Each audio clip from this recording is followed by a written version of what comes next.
You asked me what book has had, I think, the biggest impact on my life, and immediately I said Maverick. So you read this before you founded Yuppiechef. The book is really radical. Ricardo getting his staff to set their own salaries and set their own start and end time. This is how we wanted to lead a business, and it kind of gave us the permission. Fundamental is let's employ people we're going to trust. Every order came with a card. This is where we can show that they're real people, and it needs to be handwriting. And there were full-time card writers. We could do things that were risky, and we come up with the idea of holding this domain ransom. When I'm reading it again now, you realize how much of those good ideas we've actually just borrowed from other places. And I guess that's the joy of books in general. Welcome to the Non-Fiction Book Club. It is my great privilege to introduce our guest for tonight, Andrew Smith. Andrew Smith, back in about 2006, got together with some friends and they looked at this internet thing and they said, we think people are going to buy stuff over this internet thing. And so they got their best ideas together and launched a company selling bug zappers online. And not to be dismayed at the success of bug zappers, they then went into selling flags, which I believe you still believe is the one that got away, selling flags online. And then, wonderfully, they decided to sell kitchen tools, and they founded Yuppiechef, and Andrew founded Yuppiechef with Shane Dryden. And that was founded in a lounge, writing notes to customers, working out what great customer service meant, and that went from a bootstrapped venture to a venture-backed growth company, eventually in 2021, I think, selling it to Mr. Price, and then you and Shane left the business in 2022.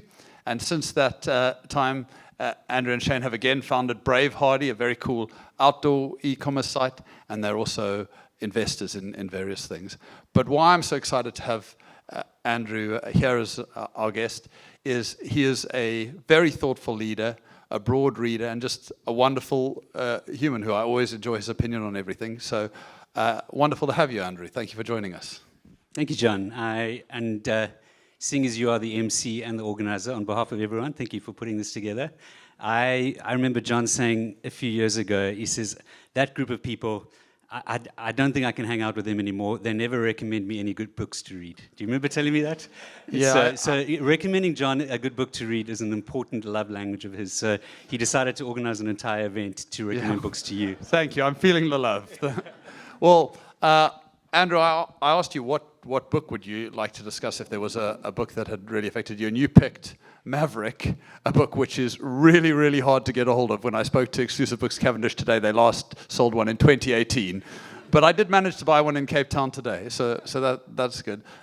Maybe, given I don't think many people would have read it, give us a little intro to what the story of Maverick is.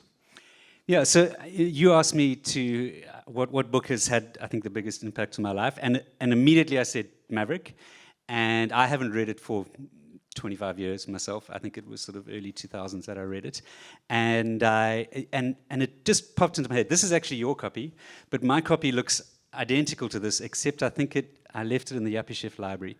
So those of you who still work at Yuppiechef, Lauren, maybe you can have a look for it. But it looks exactly like that. It is the same age and same stature, and it has old Ricardo Semler on the front, and he is Brazilian, and he took over his dad's manufacturing business in the late 70s, and he was young, early 20s, and his dad was quite old, and he took over and he said, well, I need to make a whole lot of changes, and he kicked out the executive team early on, I think the first day that he was there, and then ended up changing Semco, is the name of the company, into what he calls the most unusual workplace. And the book is sort of set through the 80s, where he makes the changes to the way that it's run mostly, and the way that they treat the people who work there. And the book, I think, is written in 1993, or at least the first edition, and it tells that story. And so it's sort of part memoir, part business guide on running quite a big business. And where were you in your journey when you first read Maverick? I think it was the early 2000s, and I'll give a little bit of personal background to this. I'm from Pietermaritzburg, and in Pietermaritzburg is where I met Shane, and actually my wife Debbie, although we didn't get together till we were both living in Cape Town. She's over there as well. And so Shane was actually a pastor at the time, and he moved down to Cape Town to start a church. And I was involved in business, doing website design stuff, and I thought, I really love this business thing, but I'm going to have to be like a missionary one day. You know, to have an impact on the world, I'm going to have to. Business is fine, and I know it pays for things, but actually, what matters, what can actually move the needle in the world, is when you go and, I don't know, feed poor people or whatever it might be that I had in mind. And I think reading the Maverick book at the time that I did was, and I think this is the reason why it just jumped out at me when you asked, was that it sort of allowed me to see, hang on, you can run a business, and business itself can be good. It can be its own end. It doesn't have to be in service of something else. You know, let's make a whole lot of money running a business, and then we'll give it to a charity that's doing some good over there. It itself could be good, and so that was the journey. Shane and I, after that, did get into business, and that's been the last 24 years of our lives working together. And so that was where we're at, also why it had the biggest impact, and I guess that's what we'll talk about. What did it say? Yeah, well, it'd be great to get into that. So you read this before you founded Yuppiechef, so yeah, it's really in your mind as you started Yuppiechef. Yeah. The book is really radical. You know, Ricardo getting his staff to set their own salaries and or set their own start and end time. So how did this influence how you built Yuppiechef? Well, I think what's interesting is to see almost in hindsight, reading it now, how it influenced. I don't know if it was conscious. I don't think we read it like a manual and then did it and then implemented exactly what it is. But when I'm reading it again now, in the last month or two, I realized, wow, I didn't realize that was something that had come from Maverick. And there's lots of little anecdotes, but the one that I've probably said 100 times in the last 20 years.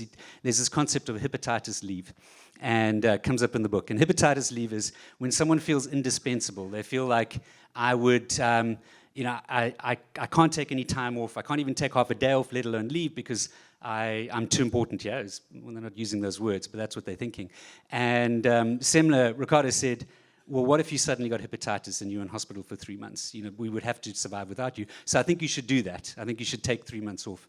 And I remember using the phrase hepatitis leave so many times, and only now reading and thinking, okay, that's where it came from. So I think it influenced what we were doing without me necessarily reading it like a manual. What I think is maybe more interesting to say is that did it almost just affirm the innate ideas that we always wanted to do. You know, this is how we wanted to lead a business, and it kind of gave us the permission because here was someone who was doing it in an even more radical situation to us. You know, manufacturing in Brazil in the 80s, dealing with trade unions, dealing with a really economy that was up and down. I mean, at times there was, I think, 80% inflation a year. And so all the things that we could have thought, well, we couldn't do that in our circumstance. It was almost a permission to say, no, you can. But some of the ideas were perhaps inside us already. I mean, fantastic. So it would be wonderful to understand some of those things you did with the permission, you know, right from those early days when you were operating out of your lounge all the way through becoming a scale company. So, I mean, a massive principle in the book is about trust and trusting employees. And I think the first person we employed, when we were still running Flag Hit, Bug Zapper, Yuppiechef was getting off the ground, and we employed Mike. And he was going to be a bit of an all-rounder. He was going to pack some of the orders and work on the website. And Mike was going to work in my lounge, and I had, I don't know, at least one child by then, maybe two. So the problem with knowing so many people in the audience is that they can fact-check. That's why we got him here. So I'll keep the answers vague. And so Mike was going to be in my house even when I wasn't there and Shane wasn't there, and he was going to walk down the passage and use the bathroom. He swam in the pool on a hot day. He had his lunch at the table. And so there was this idea that we can't just look for someone who has the technical skills in order to do the job. We have to find someone who we would literally trust with our families, with my wife and kids. And so there was something there which is, I think that was quite fundamental from the beginning, is let's employ people we're going to trust and let's treat them as adults. And in fact, the right at the back, the sort of appendix of the Maverick book, he puts their company manual. I don't know what it's called, company guide, and it's basically a set of cartoons, and it's saying these are the principles for working there. But almost all of them are, we trust you. And so the one of no security checks, that no one got searched. There was some sign that they put up which said, if you've inadvertently taken something with you, please don't, please check your pockets.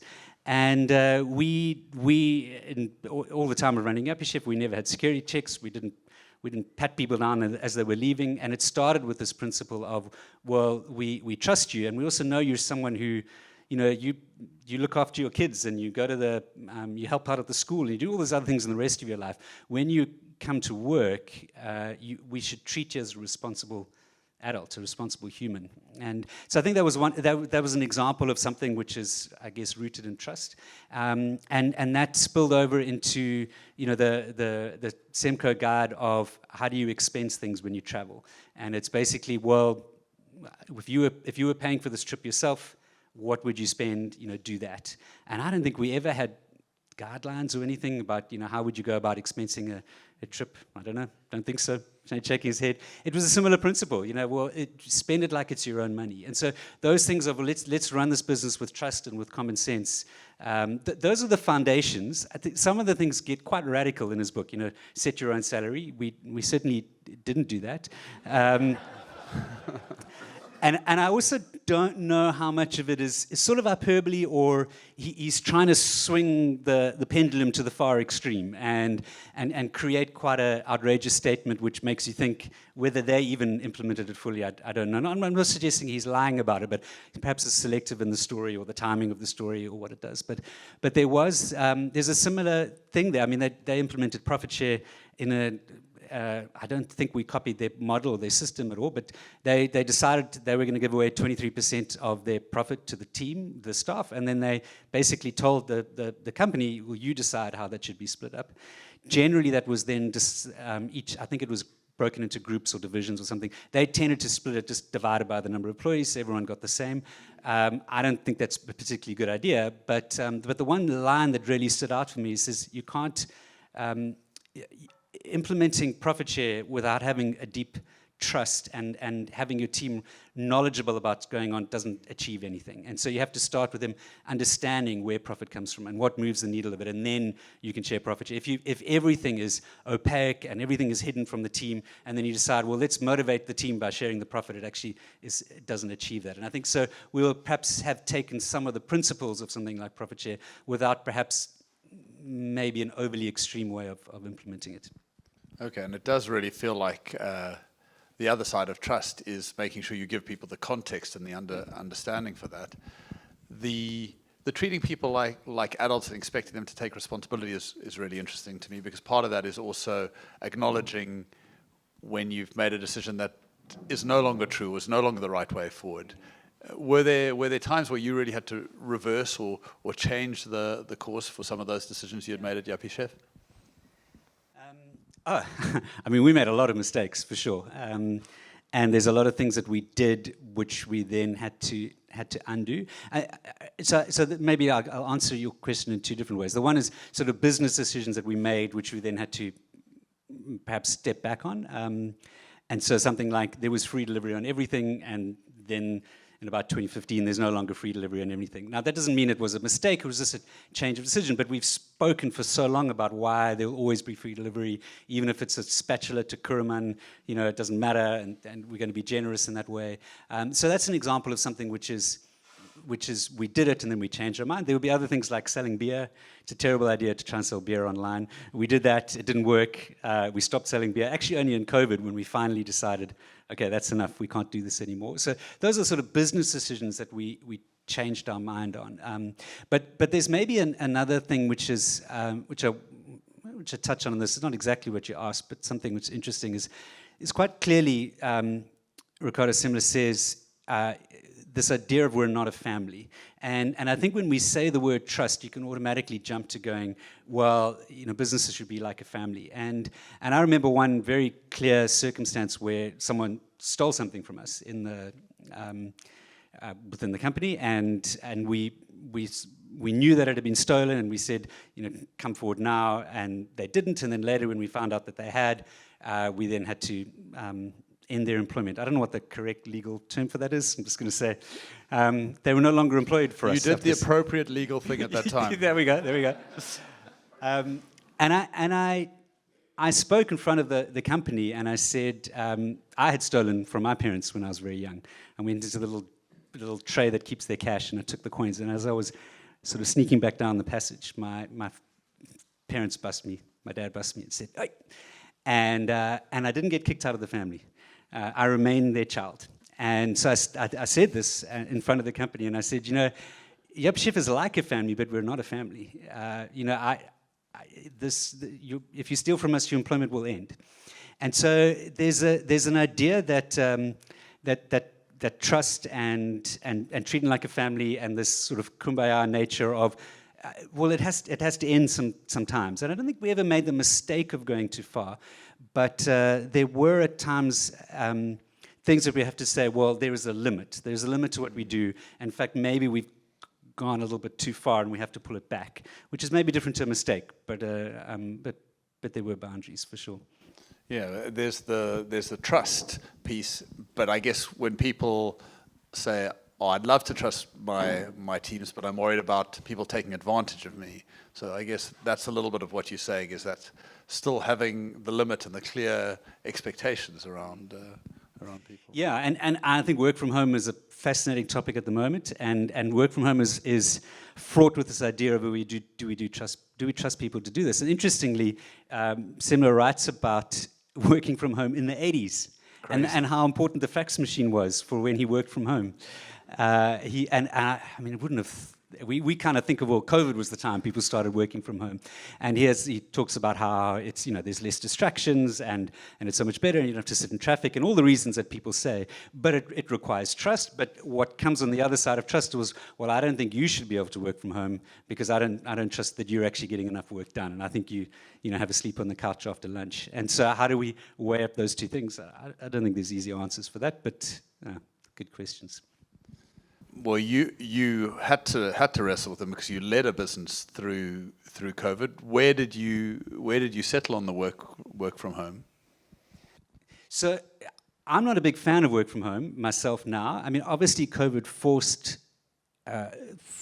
something to happen, and it worked well, mainly because I think the internet had progressed to a state where people could do the large majority of their jobs. What was always tricky in Yuppiechef is that we had physical products in a warehouse that needed humans to move them around, and we had physical stores where people had to be there serving the customers. So it was always quite difficult to make some blanket statement which said, this is what we think about work from home. There were always caveats, and it was always caveat around, if your role can handle it, and so it was we were always, I guess, but 1 foot in and 1 foot out. And when Shane and I left in 2022, I think we were at that stage coming out of COVID well, we were out of COVID, but I mean, it was then people deciding what is the future. And I'm quite glad I didn't have to make those decisions, because I think that those are really hard. So in a way, we were in we left before the real rubber hit the road of what do we really think about this. Where we work now, the Brave Hardy and the company, there's 5 of us, and we actually enjoy being together in the office. And I don't think we will employ fully remote people, because I think we see a lot of benefit in it, but there can still be flexibility. Yeah, and that's a key thing for me, is knowing what you're inviting people to when you hire them, right? Some companies are going to invite people to, hey, this is a place where you come together to work. Other companies are going to be able to invite people to a dispersed workforce type of thing. Yeah, I think the transition of expectations is the hard part. And what made it potentially worse is people who got hired during a very remote COVID time and then were told to come back to work, but they actually now lived in Plet or something. The transition is hypothetically, no names mentioned. It seems to be a commonplace for remote workers to live. But yes, the transition is a lot harder than clear upfront expectations. Okay. I want to talk about something that's so iconically Yuppiechef, and maybe we can work out if it's got a link to this. It's the cards, right? Yuppiechef, every order came with a card, and then I remember the magnet. So I'd love to understand how that came into being, and then what must have been a very hard decision to do it differently. So, I mean, the story goes that the first person who bought from us who wasn't a family member or a friend, her name was Denise, and this was in November, and we had launched in August. So September, October, November. So someone 3 months after launching buys who isn't, Debbie or Shane's dad. And I say, like, Shane, do you know who Denise is? And he says, no. And he says, this is a stranger. And so the idea of... Yes! The idea of putting something in a box and sending it to this person, and in their minds, they're imagining some robotic arm in a warehouse who's packing their order, and we wanted to show that there's a human on the other side. Now, to be perfectly honest, I don't know whether Denise got the first card, but it was very early on when we had this idea of this is our human interaction that we have.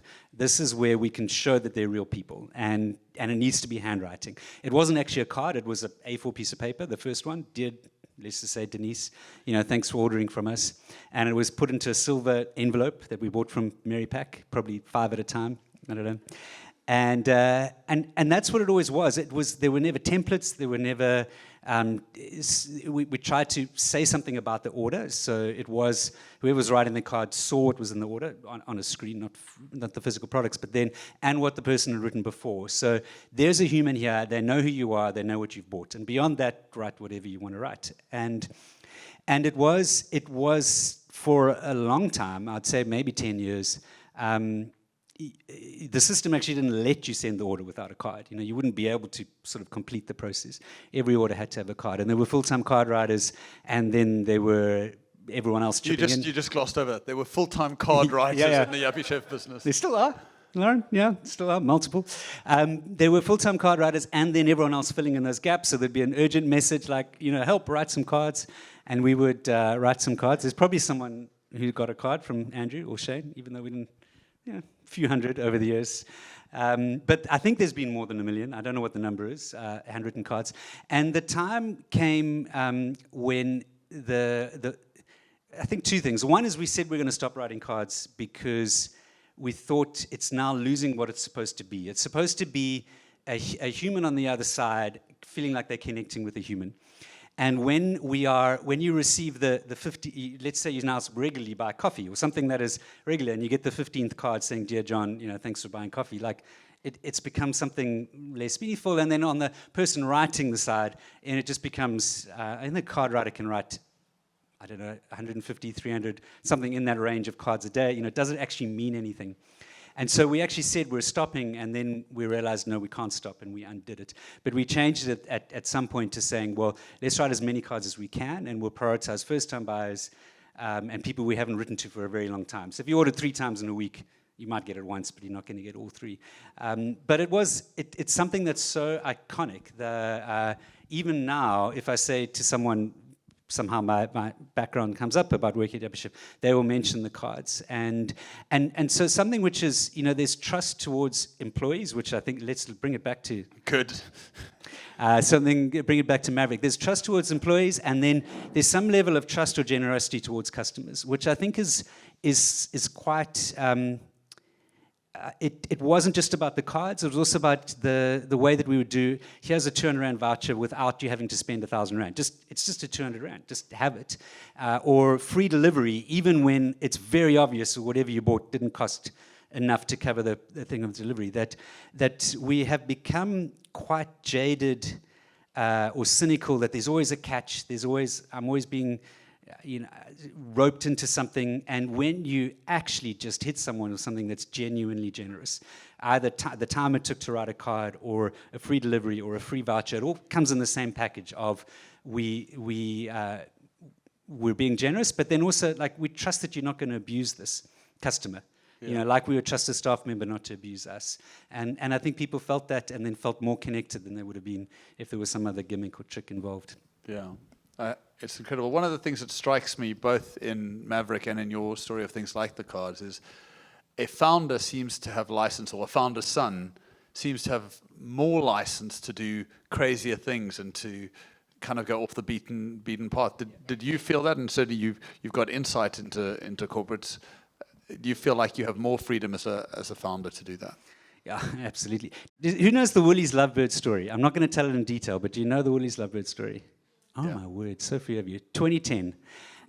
Very quickly, Woolworths did a Valentine's campaign, and they put out all these posters. It was something to do with tweeting. Twitter was early, and they put Woolies love birds, or bird.co.za on their posters, but they hadn't bought that domain. They bought the other domain, and we bought the domain on the 31st of January. You Sunday stole night. their domain. No, we bought a domain that they hadn't registered. And Monday morning, the 1st of February, we come into the office, and there's probably 5 of us who work together, including the 3 directors and shareholders, Shane and I and Paul, the third partner. And we come up with the idea of holding the Woolworths, well, this domain ransom, and we're going to get our community to raise money for a charity, and they must match it before we give it back.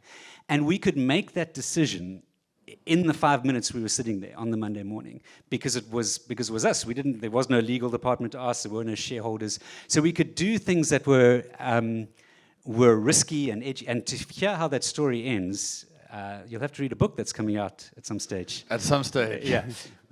Not in the next non-fiction book club, but in the future. So that was an idea of where we could take bold steps outwardly to the public, and then.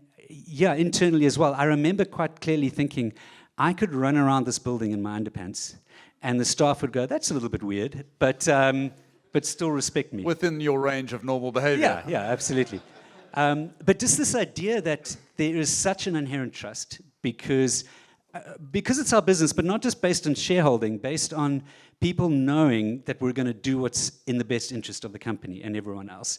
And they understand, everyone who worked for us understood the story of Shane and I starting in the lounge, and we've spoken to customers, and we've packed boxes, and we've done all these things. So when we ask them to do something, it's not, it's because we genuinely know and understand and care, not because it came from a strategy day. And so there was this trust, and that's where my idea, I never did it, just to make sure that the story's not misconstrued. But this idea of, I think we could do things that were quite crazy, and it would come with so much trust from the team. So much trust, because you had that credibility, I think. Well, one of the things you mentioned earlier was that you've reread, this is for preparation for this discussion. How did it hit you differently reading it at this end of the journey versus where you read it the first time? I mean, one of the things was that if you've watched MacGyver or The A-Team or Knight Rider recently, you realize that the world has moved on a little bit. So this was set in the 80s, and some of it was a little bit odd and jarring to read.